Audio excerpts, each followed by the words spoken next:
कभी सोचा है कि 4 रुपए में बिकने वाला पान मसाला अजय देवगन, शाहरुख खान और अक्षय कुमार जैसे महंगे एक्टर्स को कैसे अफोर्ड कर सकता है? पान मसाला, गुटखा, खैनी, उप्स, मेरा मतलब है ये केसर इलायची इंडस्ट्री कितने पैसे कमाती है? ये रंगीन प्रोडक्ट्स बनाने वाली इंडस्ट्री एग्जैक्टली कितनी बड़ी है मुझे भी नहीं पता था, लेकिन इसका आंसर जानने के बाद आई वाज शॉक्ड। तो आइए जानते हैं how big is Indian spitting industry.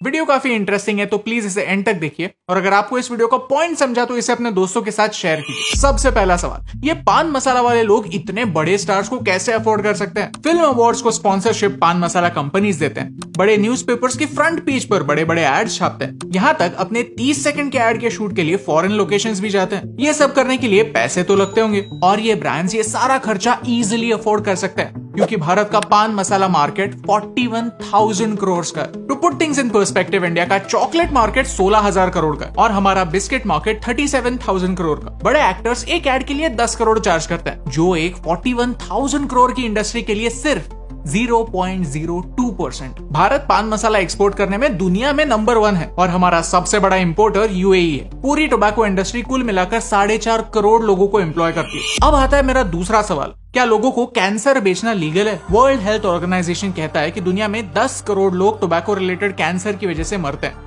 और ये नंबर 21वीं सदी में 100 करोड़ होने वाला है। मूवी शुरू होने से पहले आपने वो मुकेश वाले एड्स तो देखे ही होंगे। कैंसर का इन सारे नशीले पदार्थों से रिलेशन है, ये समझने के लिए आपको कोई साइंटिस्ट होने की जरूरत नहीं, सिर्फ एक बार थिएटर में जाकर मूवी देखने की जरूरत है। लेकिन फिर भी ये 41,000 करोड़ की इंडस्ट्री बढ़ती ही जा रही है। कैसे? क्योंकि वो जीनियस है, मार्केटिंग में जीनियस। यू सी, अब भारत में टोबैको प्रमोट नहीं कर सकते। 2011 के बाद सारी स्टेट गवर्नमेंट्स ने तंबाकू के साथ पान मसाला बेचना बैन कर दिया। तो इन कंपनीज ने क्या किया? पान मसाला में से टोबैको हटा दिया। पान मसाला बेसिकली पान के अलग अलग इंग्रेडिएंट्स का मिक्सचर है, इसीलिए केसर के नाम पर भी बिकता है और इसे एक फूड आइटम की तरह बेचा जाता है। इनफैक्ट एक पान मसाला को वही ऑर्गेनाइजेशन रेगुलेट करती है जो आपके पार्ले जी को रेगुलेट करती है। ओके, तो टोबैको नहीं है, राइट? तो पान मसाला खाने से क्या फर्क पड़ता है? द सीक्रेट है, जब आप पान मसाला खरीदते हैं तो लोकल पान की टपरी वाला आपको एक और पैकेट देता है जिसमें असली माल होता है, और ये माल पान मसाला में मिलाने के बाद आपको मुंह का कैंसर मिलता है।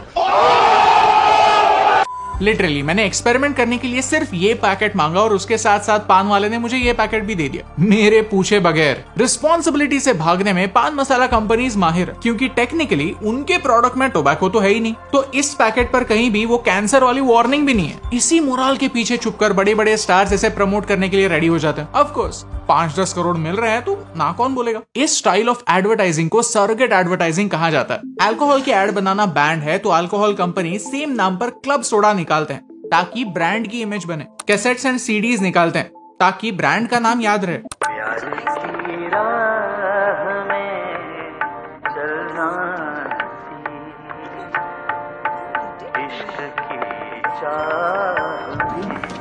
पॉपुलर एड कैंपेन्स चलाते हैं जो आपको सालों साल याद रहे। एड में जो प्रोडक्ट ये लोग प्रमोट करते हैं वो आप कभी खरीदते नहीं, लेकिन हाँ, जब आप वाइन शॉप में जाते हैं तो आपको ब्रांड का नाम याद रहता है। सिमिलरली पान मसाला ब्रांड सिल्वर कोटेड इलायची बेचते हैं जिनका पैकेट उनके पान मसाला या खैनी के पैकेट से एकदम मैच करता है, लेकिन एड में उनका मेंशन नहीं होता। अब इलायची बेचना क्राइम थोड़ी है। इनफैक्ट मैंने एक ब्रांड की चाय की एड देखी जहाँ हीरोइन का ड्रेस भी खैनी के पैकेट जैसा दिखता है। इस सरोगेट एडवर्टाइजिंग ने किसी भी बड़े स्टार को छोड़ा नहीं है, फिर वो हिंदी का हो या साउथ का, नया हो या पुराना। वेट, तो मैं ये वीडियो क्यों बना रहा हूँ? लोगों को पता है कि ये चीज उनके लिए बुरी है। लोगों को पता है कि स्टार्स एड्स में झूठ बोल रहे हैं। लोगों को पता है कि अगर उन्हें कैंसर हुआ तो वो ट्रीटमेंट भी अफोर्ड नहीं कर सकते। अगर वो बेवकूफ हैं तो है, क्या फर्क पड़ता है? फर्क तब पड़ता है जब ये बेवकूफी उन लोगों की भी जान लेती है जो खुद पान मसाला खाते हैं। आज तक कोविड से भारत में 5 लाख के आसपास लोग मरे, लेकिन एक ऐसी बीमारी है जो सिर्फ 1 साल में 5 लाख लोगों की जान लेती है, और ये कहानी हर साल रिपीट होती है। इस बीमारी का नाम है टीबी, जिसके बारे में कोई कभी बात नहीं करता। पूरी दुनिया के 1/3 केसेस भारत से आते हैं। क्यों?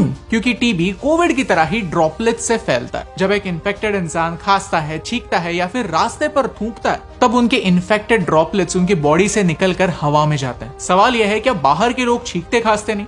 ऑफ कोर्स, लेकिन वो थूकते नहीं। एक पान मसाला खाने वाला इंसान ऑन एवरेज 10 मिनट में 20 से 30 बार थूकता है। अगर वो रिक्शा चलाने वाला हो जो पूरे शहर में घूमता है और अगर उसके बॉडी में टीबी हो तो वो लिटरली टीबी एक दिन में पूरे शहर में फैला सकता है। आपके घर ला सकता है, आपकी किसी भी गलती के बिना आपकी लाइफ बर्बाद कर सकता है। तो हम क्या कर सकते हैं? इस वीडियो की शुरुआत में मैंने आपको बताया कि ये पान मसाला इंडस्ट्री कितनी बड़ी है। उसका एक रीजन था क्योंकि मुझे इस इंडस्ट्री को एक सवाल पूछना, अगर करोड़ों रुपए एड्स पर खर्च हो सकते हैं, अगर आपके एक एड में एक से ज्यादा स्टार्स हो सकते हैं, तो आपके टोटल बजट में से एक छोटा सा हिस्सा आप लोगों को थूकने से रोकने में क्यों नहीं खर्च करते? इंडियन रेलवे हर साल 1200 करोड़ सिर्फ थूक साफ करने में स्पेंड करती। बाय दैट लॉजिक ये खर्चा एक्चुअली किसे करना चाहिए? इस नुकसान की जिम्मेदारी लेता कौन है? आपका प्रोडक्ट, आपकी इंडस्ट्री का प्रोडक्ट, उसमें टोबैको हो या ना हो, मेरे देश को ऐसे ऐसे ऐसे बर्बाद कर रहा है। थूकने वाले को शर्म नहीं है? क्या आपको शर्म है? क्या ये 41,000 करोड़ की इंडस्ट्री अपने टोटल टर्नओवर का 0.01% हिस्सा ये धब्बे साफ करने में खर्च कर सकती है? उनसे रिजल्ट की एक्सपेक्टेशन जरूर है, लेकिन उससे पहले मैंने मेरे बिहेवियर में एक छोटा सा बदलाव लाया। मुंबई में किसी भी रिक्शा में बैठने से पहले मैं रिक्शा वाले को एक सवाल करता, क्या आप रास्ते पर थूकने वाले हो? अगर वो हाँ कहता है या फिर उसके मुंह में मैं कुछ देखता हूँ तो फिर मैं उसकी रिक्शा में नहीं बैठ। जब मेरे दिमाग में आइडिया आया तो मुझे लगा कि मैं रिक्शा में ही नहीं बैठ पाऊंगा, मुझे कोई रिक्शा वाला मिलेगा ही नहीं। मैंने सोचा था कि सारे रिक्शा वाले थूकिया होते हैं, बट आई वॉज रॉन्ग। मुझे एक दो बार रिक्शा छोड़नी पड़ी, लेकिन इमीडिएटली मुझे नेक्स्ट रिक्शा मिल गई। इससे दो फायदे होते हैं। एक, मेरा पैसा सिर्फ उन्हीं लोगों को मिलता है जो नशीले पदार्थ खाकर अपनी गाड़ी रास्ते पर नहीं उतारते। ऐसे लोगों को नहीं मिलता जो मेरे पैसे से ये चीजें खरीदने वाले हैं। पैसा अच्छे लोगों को मिलता है, अच्छे लोगों का फायदा होता है, प्लस मुझे टीबी होने का चांस कम होता है। और दूसरा, थूकिए लोगों को एक रिमाइंडर मिलता है कि मेरे जैसे पागल लोग हैं जो उन्हें सवाल पूछते हैं। अगर उनके मन में थोड़ा सा गिल्ट होता है तो होने दो। आज प्रॉब्लम यही है कि जो लोग गलती कर रहे हैं उन्हें रोकने वाला कोई नहीं है, उन्हें सवाल पूछने वाला कोई नहीं है। पुलिस वाले भी तो थूकते हैं, लेकिन हाँ, जो लोग भुगत रहे हैं वो सच कहने से डरते हैं। क्यों? मेरा भारत महान, ये गाड़ी के पीछे लिखने वाले लोग वो गाड़ी रुकते ही उसी भारत पर थूकते हैं, यही सच है। तो मेरा सवाल आपसे, क्या आप उन लोगों को पैसा देंगे जो आपके देश पर थूकते हैं? क्या आप उस इंडस्ट्री को सपोर्ट करेंगे जो उनकी गंदगी साफ नहीं करते? क्या आप उन एक्टर्स की फिल्मों के लिए एक्साइट होंगे जिन्हें पता ही नहीं कि उनकी एक्शंस की वजह से भारत में कैंसर और टीबी जैसी बीमारियां फैल रही है? अगर आपको इन सवालों में सेंस लगा तो इस वीडियो को शेयर कीजिए, क्योंकि ये सवाल लोगों तक पहुंचने जरूरी। Tag your favourite actors, celebrities, influencers and ask them. क्योंकि पेंडेमिक की वजह से 2 साल लोगों को घर बैठना पड़ा। लगा था कि अब तो लोग सुधरेंगे, वही सेम गलतियां नहीं करेंगे जिन्होंने उनके पेट पर लात मारी थी, बट आई वाज रॉन्ग। आपके मुंह में कैंसर ठूसना है तो ठूसो, बस थूकना मना। ये मैसेज हर एक इंसान तक पहुंचना जरूरी, क्योंकि एक के करने से क्या फर्क पड़ता है, लेकिन एक एक के करने से बहुत फर्क पड़ता है। और इन दोनों लाइंस में सिर्फ एक का फर्क है, and that's the reason why फर्क पड़ता है।